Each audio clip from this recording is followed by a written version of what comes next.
Mario, armavimo mišiniai irgi aš matau 3. Nors jų yra turbūt dar dvigubai daugiau Caprol asortimente. Bet mes vežame 3 pagrindinius. Tai 190 grau, 186M ir Armo Renault. Teisingai. Kuo jie skiriasi? Absoliučiai savo parametrais. 190 pilkas, jis ir yra pilkos spalvos. Yra meistrų, kurie mėgsta, kai armuoja, kad paviršius būtų lygesnis, nesijaučia tokio grubumo, vadinkime, po armavimo. Jiem maloniau dirbti su šitu armavimo mišiniu. 186 yra grubesnis, bet jis yra ir fiziškai stipresnis. Nepasakysiu, kad čia didžiuliai skirtumai, ten, tarkim, dvigubai. Ne.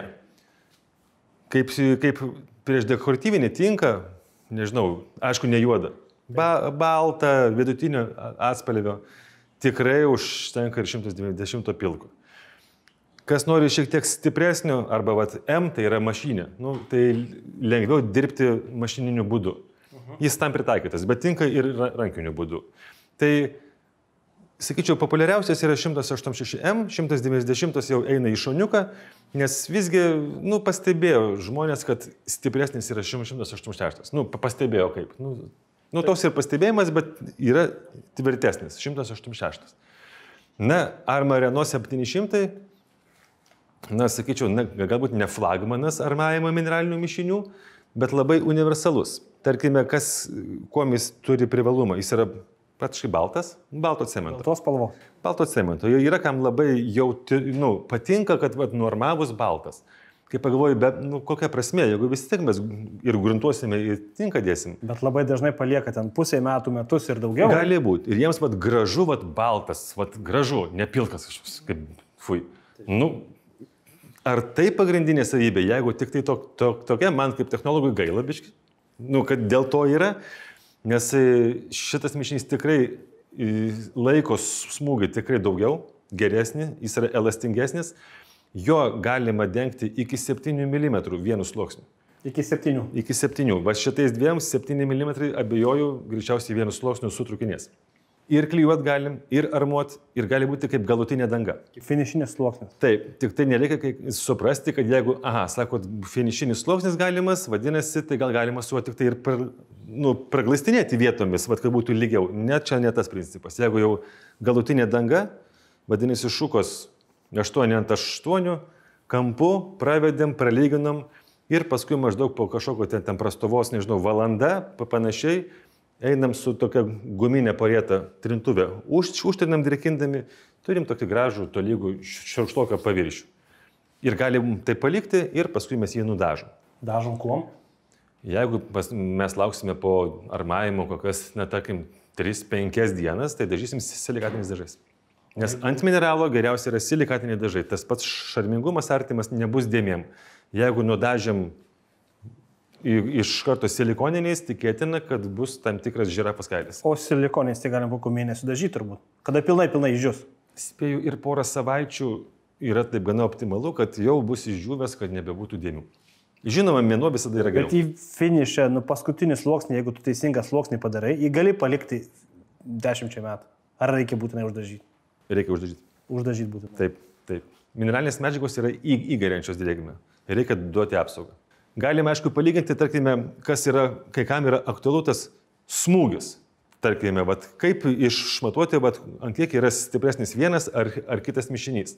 Taip galim pasidaryti dabar testą, pamatysi, ant kiek yra stiprus vienas. Gerai, nuimam šitos maišus ir pasidarom testą. Jo, pasidarom, to jaus.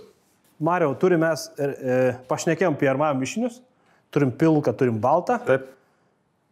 Ar tarp jų yra kažkoks skirtumas? Tik be spalvos. Šiuo atveju mes matome tik tai spalvą, bet padarysime tokį testą, kad matysime, koks yra atsparumas smūgiui.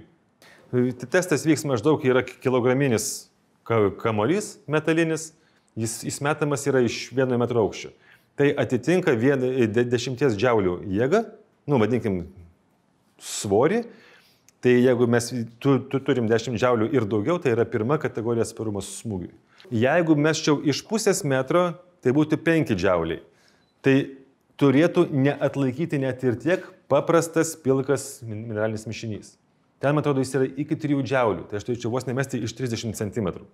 Nu, mes dabar ir pasibandysime. Ką reiškia pigiau, arba kas yra normalu ir man nereikia atsparumo smūgiui, ir kas yra reikia atsparumo smūgiui. Atsparumo smūgis prie mokyklų, pirmas aukštas, daugiabučių. Arba juodos spalvos. Arba juodos spalvos, taip? Taip, irgi kur kas. Jos ir tamprumą turi, ir tvirtumą turi. Čia yra labai daug plaušo. Daug.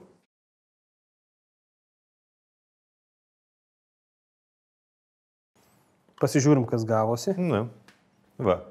Turim lengvą įdubimą, kadangi... Jokių trūkių nėra. Tai ir neturi būti. Čia, jeigu būtų nors minimalus trūkis, jis nepraeitų testų. Viskas. Negali būti absoliučiai jokio trūkio. Viskas, vadinasi, testas yra sėkmingas, mes turim tikrai virš 10 džiaulių. Jeigu paišdikauti... Čia aš pagausiu. Aš tyčia mesiu su jėga. Aha. Pagausi? Tai šitą laiką. Nereikia, nes čia bus tik tai metras. Aš galiu mesti su didžiulė jėga. Pagausi. Ką žinau? Tikrinam. Atsisloksniavo viršutinis. Bet nėra skilimo.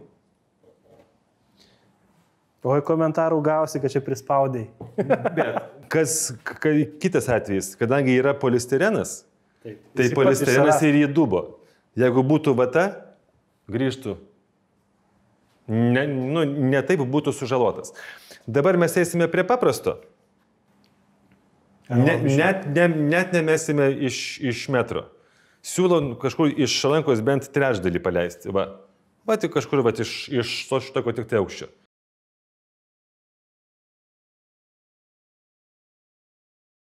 Metėm iš 30 cm, metam Prašau, dabar iš... Galim sakyti, kad 3 džiaulius atlaikė.